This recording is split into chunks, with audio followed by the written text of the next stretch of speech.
Hello दोस्तों, स्वागत है आप सबका मेरे चैनल में। आज मैं आप लोग को एक ऐसा स्टॉक स्क्रीनर बताऊंगा जो एकदम फ्री अवेलेबल है। और उस स्टॉक स्क्रीनर की मदद से आप किसी भी स्टॉक का टेक्निकल या मतलब जो स्टॉक्स हैं उनकी टेक्निकल या फंडामेंटल के बेसिस पे लिस्ट शॉर्ट कर सकते हैं। ठीक है, तो सिंपल है। देखिए यहाँ पे आपको गूगल में ट्रेडिंग व्यू, आप सब जानते हैं, अगर आप स्टॉक मार्केट में नए हैं या पुराने हैं, ट्रेडिंग व्यू सबसे अच्छा चार्ट प्रोवाइड करता है। ठीक है, बहुत ही फेमस चार्ट प्रोवाइडर है।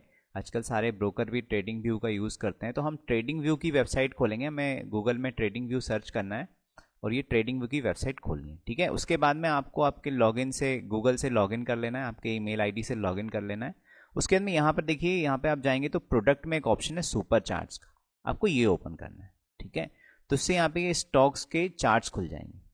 उसके बाद में यहाँ पे देखेंगे आप, तो ये मैंने पहले से खोल रखा है इसलिए स्क्रीन आ रही है। यहाँ पे नीचे लेफ्ट में कॉर्नर में देखेंगे तो एक ऑप्शन है स्टॉक स्क्रीनर का।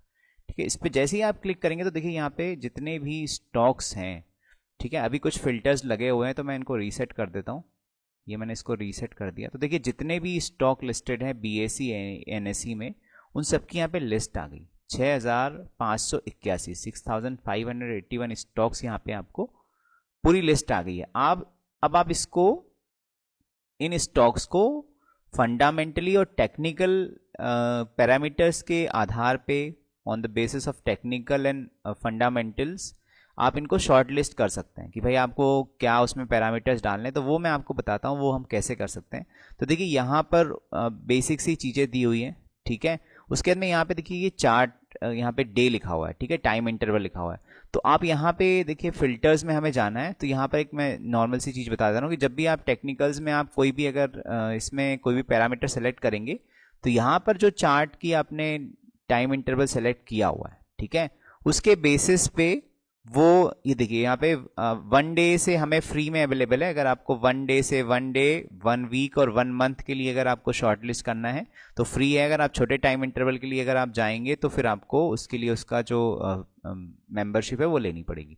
तो स्विंग ट्रेडिंग के लिए 1 डे आई थिंक इनफ है। 1 डे से छोटा टाइम फ्रेम हमें नहीं लेना है। ठीक है, वो हम टेक्निकल जब हम देखेंगे तब देखेंगे। तो यहाँ से आपको टाइम फ्रेम सेलेक्ट करना है।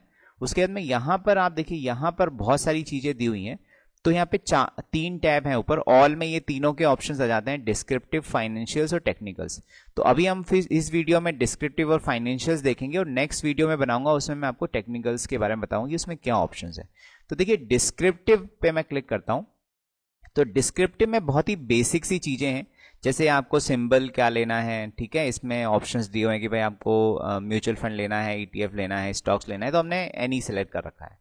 उसके अंदर सेक्टर्स वाइज अगर आप स्टॉक सेलेक्ट करना चाहते हैं तो इसमें इतने सारे सेक्टर्स की लिस्ट दी हुई है। आप कोई एक पर्टिकुलर सेक्टर है, health sector, health services, industrial services, इस तरह से अगर कोई एक सेक्टर्स के स्टॉक्स में ही अगर आप सर्च करना चाहते हैं, जैसे मैंने मान लीजिए इसमें किसी एक पे क्लिक कर दिया कि भाई मुझे सिर्फ कंज्यूमर ड्यूरेबल्स के बारे में देखना है, तो देखिए यहाँ पे जो लिस्ट है उसमें से 338 सिर्फ कंज्यूमर ड्यूरेबल्स के स्टॉक सेलेक्ट हो गए।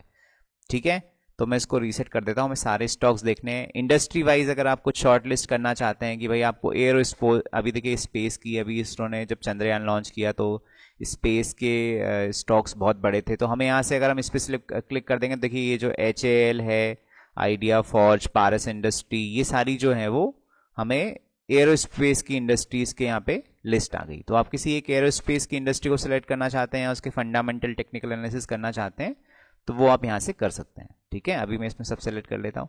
उसके बाद में फिर मार्केट कैपिटलाइजेशन, आप मार्केट कैपिटलाइजेशन के बेसिस पे mid cap, large cap, small cap companies को शॉर्टलिस्ट करना चाहते हैं। भाई आपको सिर्फ मान लीजिए 200 बिलियन से ऊपर की कंपनी को ही देखना है, आप छोटी कंपनी में इन्वेस्ट नहीं करना चाहते हैं, तो अब यहाँ पे 200 बिलियन सेलेक्ट कर दीजिए। देखिए 200 बिलियन से ऊपर की जो कंपनीज है वो सारी यहाँ पे आ गई।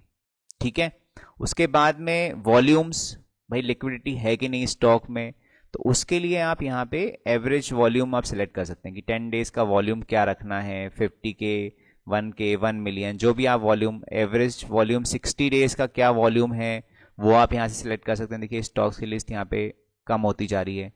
तो वॉल्यूम से हमें ये पता चलता है कि उसमें लिक्विडिटी कितनी है ना, स्टॉक्स में लिक्विडिटी होनी चाहिए। मैं इसको मिनिमम 50K कर देता हूँ, या 1000 के मतलब 100K मतलब 1 लाख समथिंग वॉल्यूम होना चाहिए। ठीक है, उसके बाद में ये वॉल्यूम इनटू प्राइस का मल्टीपल है। प्री मार्केट हाई, यहाँ पे ऑप्शंस हैं कि भाई बिलो यहाँ पे आपको ऑप्शन सेलेक्ट करना है, बिलो कुछ एक वैल्यू आपको डालनी है, वो आप डाल सकते हैं कि प्री मार्केट का हाई क्या है, प्री मार्केट ओपन क्या है, पोस्ट मार्केट क्लोज क्या है। ये सारे ऑप्शंस आप सेलेक्ट कर सकते हैं। पोस्ट मार्केट वॉल्यूम इतना यूजफुल नहीं है, क्योंकि पोस्ट मार्केट कोई वॉल्यूम नहीं होगा, वो उसमें कोई स्टॉक आएगा नहीं, है ना। एक्सचेंजेस में हम क्या करते हैं, सिर्फ एनएससी सेलेक्ट कर देते हैं। एनएससी बीएससी में दोनों स्टॉक्स आ जाते हैं। कुछ स्टॉक्स ऐसे हैं जो सिर्फ बीएससी में लिस्टेड होते हैं। तो यहाँ पे देखिए, जब मैं एनी करता हूँ तो आपको दो दो स्टॉक्स दिख रहे होंगे, जोमेटो दो दिख रहा है, तो उसमें एक एनएससी है, एक बीएससी है। तो ये इस तरह से हमें थोड़ा सा उसको समझने के लिए हम इसको क्या करते हैं, सिर्फ एनएससी ही सिलेक्ट कर देते हैं, ताकि हमें दो दो नहीं दिखेंगे तो कन्फ्यूजन नहीं होगा, है ना। इंडेक्स, अगर आप किसी पर्टिकुलर इंडेक्स का ही अगर एनालिसिस करना चाहते हैं कि नहीं मुझे सिर्फ निफ्टी 50 के ही स्टॉक्स देखने हैं, ठीक है, तो यहाँ पे देखिए मैंने निफ्टी 50 के स्टॉक्स में वॉल्यूम तो हाई रहता ही है, तो मैंने निफ्टी 50 सेलेक्ट किया, तो एक जिसमें वॉल्यूम कम था वो स्टॉक हट गया, बाकी के सारे स्टॉक्स आ गए, ठीक है। तो यहाँ से हम किसी एक particular index, mid cap index आप देखना चाहते हैं, तो मिड कैप इंडेक्स का ऑप्शन तो इसमें नहीं है, ठीक है। इसमें मोस्टली सेक्टर वाइज इंडेक्स हैं, ठीक है, तो आप यहाँ से वो इंडेक्स सेलेक्ट कर सकते हैं। मिड कैप अगर आप चाहते हैं तो यहाँ से मार्केट कैपिटलाइजेशन की वैल्यू चेंज करके आप मिड कैप या स्मॉल कैप के स्टॉक्स देख सकते हैं, ठीक है। उसके बाद में कंट्री तो इंडिया ही रखना है हमें, ठीक है। दूसरी कंट्री के स्टॉक्स भी इसमें दिए हुए हैं, कुछ ऑप्शंस हैं, तो वो आप यहाँ से सेलेक्ट कर सकते हैं। उसके बाद में वॉल्यूम्स, ये वॉल्यूम है, ठीक है। ये एक्चुअली एवरेज डे वॉल्यूम है, ये आज का वॉल्यूम दिखाएगा, ठीक है। करंट वॉल्यूम कितना है, 30 day volume, 90 days volume, 10 days, 60 days, यहाँ से आप सेलेक्ट कर सकते हैं, ठीक है। तो मैंने सबको ये 100K कर दिया।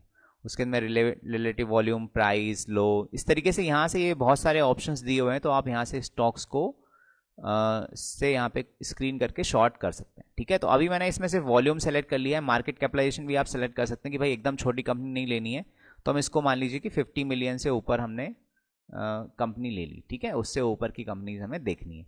उसके बाद में आता है फाइनेंशियल्स। तो फाइनेंशियल्स में यहाँ पे हम अगर स्टॉक्स के फंडामेंटल एनालिसिस करना चाहते हैं तो यहाँ पे बहुत सारे ऑप्शंस दिए हुए हैं, ठीक है, बहुत सारे ऑप्शंस दिए हुए हैं, जिसके बेसिस पे आप, अगर आपको फंडामेंटल एनालिसिस अगर आती है या आप सीखना चाहते हैं, तो आप यहाँ पे जो चीज़ें दी हुई हैं इनके बारे में स्टडी करके, मैं कुछ बेसिक चीज़ें आपको बता दूंगा, उसके बारे में स्टडी करके आप यहाँ से स्टॉक्स को सेलेक्ट कर सकते हैं कि भाई फंडामेंटल के बेसिस पे स्टॉक कैसा कर रहा है, ठीक है। तो देखिए, जैसे पहला ऑप्शन है price to earning ratio, P ratio हम सबको पता है, ठीक है, कि उसका प्राइस क्या है और उसकी अर्निंग्स क्या है, उसके बेसिस पे पी रेशो डिफाइंड होता है। जैसे जैसे पी रेशो बढ़ता है तो कहते हैं कि स्टॉक महंगा हो जाता है। अब कितना पी कर स्टॉक, कितना हर सेक्टर वाइज अलग अलग होता है। किसी सेक्टर में बहुत हाई पी के रेशोज वाले भी स्टॉक्स हैं, लेकिन उनका प्राइस गिरता है तो नीचे आता है तो लोग खरीदते हैं, ठीक है। तो प्राइस रेशो यहाँ से हमें उसका उसका बताता है कि वो स्टॉक कितना कॉस्टली है। रिटर्न ऑन एसेट्स में मतलब वो जो भी कंपनी है वो अपने एसेट्स पे कितना रिटर्न अर्न कर रही है, ठीक है। तो यहाँ पे आप पी रेशो की कुछ भी वैल्यू डाल सकते हैं। जैसे मान लीजिए मैंने बिलो 10 कर दिया, ठीक है, तो जो 10 से कम वाले पी वाले स्टॉक्स है वो यहाँ आपको दिख जाएंगे। देखिए, जितने भी स्टॉक्स हैं जिनका पी 10 से कम है, ठीक है। उसके अंदर और भी हम इसमें फंडामेंटल के और भी हम क्राइटेरिया लगाएंगे। पहले मैंने इसको 10 डाल दिया, आप 20 डालेंगे तो और कंपनीज आ जाएंगी, ठीक है। जैसे मैंने इसको 20 कर दिया, देखिए इतनी सारी कंपनीज आ गई जिनका पी 20 से कम है। 30 से कम है तो और कंपनीज आ जाएंगी, तो मैं इसको 30 रख देता हूँ, ठीक है।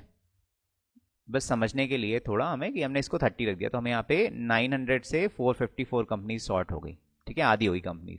Return on asset, return on asset company का जितना ज़्यादा होता है, कंपनी का फंडामेंटल उतना ही अच्छा होता है। कंपनी जितना एसेट्स पे ज़्यादा रिटर्न कमाती है उसको उतनी ही अच्छी कंपनी माना जाता है, ठीक है। तो इसको हम एवव, एटलीस्ट एवव 1 होना चाहिए, ठीक है, इससे कम नहीं होना चाहिए। रिटर्न ऑन एसेट कम से कम 1 होना चाहिए। इसको आप जितना ज़्यादा करेंगे, अगर इसको 5 कर देंगे, देखिए यहाँ पे कंपनीज जो है वो कम हो जाएंगी। मैंने इसको 5 किया तो कंपनीज बहुत कम हो गई, ठीक है। आप इसको जितना बढ़ाते जाएंगे कंपनीज उतनी कम होती जाएंगी, क्योंकि high assets, return on asset कमाने वाली कंपनीज कम होती है। तो इसको हम इन जनरल आप अपने हिसाब से इसको चेंज कर सकते हैं कि भाई आपको किस तरह की कंपनी में आपका क्या रिस्क प्रोफाइल है, उसके हिसाब से आप इसको चेंज कर सकते हैं। डेब्ट टू इक्विटी क्या है, टीटीएम का मतलब होता है ट्रेलिंग 12 मंथ, ठीक है, लास्ट 12 मंथ का डेटा दिखाता है ये टीटीएम का मतलब। और एमआरक्यू का मतलब है मोस्ट रिसेंट क्वार्टर, ठीक है। तो डेब्ट टू इक्विटी मतलब कंपनी में कितना डेब्ट है उसकी इक्विटी के हिसाब से, तो वो रेशो कम से कम होना चाहिए, भाई कंपनी में कर्जा नहीं होना चाहिए। तो इसको मैं बिलो 0.5 कर देता हूँ, ठीक है, मतलब कंपनी में कोई कर्ज नहीं है। ऐसी कितनी कंपनीज है, तो देखिए बिना कर्जे वाली कंपनीज यहाँ पे आ गई, ठीक है। उसके बाद में इसको इग्नोर करिए। प्राइस टू बुक रेशो की भाई उसकी बुक वैल्यू के हिसाब से उसका क्या फाइनेंशियल ईयर में क्या प्राइस है, ठीक है। ऑपरेटिंग मार्जिन कितना है उसका, ऑपरेटिंग मार्जिन मतलब उसने जो टोटल सेल करी और जो टोटल एक्सपेंसेस हुए उसमें क्या मार्जिन है, एबिटा कितना है, अर्निंग बिफोर इंटरेस्ट टैक्स है ना, डेप्रिसिएशन एसेट्स वाला, तो ये कितना उसका एबिटा है, क्या प्रॉफिट है उसका लास्ट 12 मंथ में। आप जैसे ही इसको बढ़ाएंगे उसकी प्रॉफिटेबिलिटी जितना हाई होगा उतनी कंपनी प्रॉफिटेबल होगी। आप इसको जितना हाई करेंगे देखिए कंपनीज क्या हो रही है यहाँ पे, कम होती जा रही है। ठीक है, जितना जितना एबिटा होगा कंपनीज कम हो जाएगी। 10 बिलियन वाली कितनी कंपनीज बची, सिर्फ 53 कंपनीज, जो बहुत ही अच्छी कंपनीज है। देखिए जाइडस है, वेल्सकॉम है, टेक महिंद्रा, टीसीएस, टाटा कैम, सन टीवी, श्याम मेटल्स। ठीक है, ये बहुत अच्छा अर्निंग करने वाली कंपनीज है। लेकिन ये जो अर्निंग है ये उनके मार्केट कैपिटलाइजेशन के बेसिस पे भी डिपेंड करता है। भाई ज़्यादा बड़ी कंपनी है तभी तो वो 10 बिलियन प्रॉफिट्स कमाएगी, छोटी कंपनीज का इतना ज़्यादा प्रॉफिट होता नहीं है। तो इसको इन जनरल हम 10 बिलियन कर देते हैं। ठीक है, ताकि हमें यहाँ पे थोड़ी सी कंपनीज दिखें लिस्ट में। ठीक है, और फिर नेट डेब्ट भी आप इसमें डाल सकते हैं कि भाई टोटल कर्ज कितना है, आप अगर बिलियंस में जानना चाहते हैं तो। रिवेन्यू पर एम्प्लॉय बेसिस पे क्या रिवेन्यू है, नेट मार्जिन और ग्रॉस मार्जिन। नेट मार्जिन का मतलब ये होता है कि जो कंपनी ने टोटल सेल किया उसमें से जो प्रोडक्ट की कॉस्ट है और जो टोटल उसके एक्सपेंसेस हैं वो माइनस कर दे तो हमें नेट मार्जिन मिल जाता है। ग्रॉस मार्जिन में सिर्फ ये होता है कि उसकी जो उसने जो बेचा और उसकी जो प्रोडक्ट की कॉस्ट थी उसको माइनस कर दिया तो ग्रॉस मार्जिन। तो नेट मार्जिन जो है वो ज़्यादा इंपॉर्टेंट होता है कि कंपनी का नेट मार्जिन कितना है। ठीक है, हम इसको मान लीजिए एवब 10 कर देते हैं। समझने के लिए है कि भाई देखिए हमने 10 किया तो जिनका मार्जिन अच्छा है, कंपनी ने जो भी प्रोडक्ट बनाया उसको बेचा तो उसमें उसको कितना मार्जिन मिला वो क्या दिखा रहा है, नेट मार्जिन दिखा रहा है। ठीक है, ऑपरेटिंग मार्जिन है यहाँ पे, फ्री कैश फ्लो ये आप सब सेलेक्ट कर सकते हैं। ठीक है, बेसिक अर्निंग पर शेयर ये आप डाल सकते हैं। इसको मैं मान लीजिए, ये इंपॉर्टेंट पैरामीटर है, हमें डिविडेंड को इग्नोर कर देते हैं, इसको मैं मान लीजिए 5 कर देता हूँ। ठीक है, तो यहाँ पे देखिए कंपनीज और कम हो गई। ग्रॉस प्रॉफिट भी आप डाल सकते हैं, बिलियंस में मिलियंस में जो भी है। नंबर ऑफ शेयर होल्डर्स अगर आप सेलेक्ट करना चाहते हैं। उसके बाद में लाइबिलिटी है, एसेट्स हैं, डिविडेंड पर शेयर अगर आप चाहते हैं तो वो सेलेक्ट कर सकते हैं। ठीक है, ऐसे बहुत सारे ऑप्शंस हैं। ये सारे पैरामीटर्स का आप स्टडी करके उसके बेसिस पे आप यहाँ पे बहुत सारे स्टॉक्स आप शॉर्ट कर सकते हैं। अब यहाँ पे कुछ और चीज़ें हैं इंपॉर्टेंट जो मैं डाल देता हूँ। Return on equity, return on equity एक इन्वेस्टर के लिए बहुत ही इंपॉर्टेंट पैरामीटर है कि भाई इसको मान लीजिए एबव 10 होना चाहिए। ठीक है, मिनिमम 10 रिटर्न ऑन इक्विटी तो कम से कम होना ही चाहिए, हम इसमें 10 डाल देते हैं। उसके बाद में earning per share trailing 12 month यहाँ पे हम डाल सकते हैं। ठीक है, price to free cash flow डाल सकते हैं, ग्रॉस मार्जिन है, नेट मार्जिन है फाइनेंशियल ईयर का। ठीक है, यहाँ पे नेट मार्जिन ट्रेलिंग 12 मंथ था, यहाँ पे ये फाइनेंशियल ईयर का है कि कितना होना चाहिए। ठीक है, तो इस तरीके से हम यहाँ पे जो फाइनेंशियल्स हैं फंडामेंटल के बेसिस पे स्टॉक को शॉर्टलिस्ट कर सकते हैं। ठीक है, ये बिल्कुल ही फ्री अवेलेबल टूल है और बहुत ही इंपॉर्टेंट है। अब देखिए यहाँ पे हमने जो पैरामीटर्स लगाए इसमें, ठीक है, जो वॉल्यूम और मार्केट कैपिटलाइजेशन बेसिस के और कुछ छोटे मोटे हमने जो फाइनेंशियल जो बहुत ही इंपॉर्टेंट चीज़ें हैं वो हमने यहाँ पे सेलेक्ट कर ली। तो हमारे जो 6000 स्टॉक्स थे उसमें से हमें सिर्फ 100 स्टॉक्स मिले।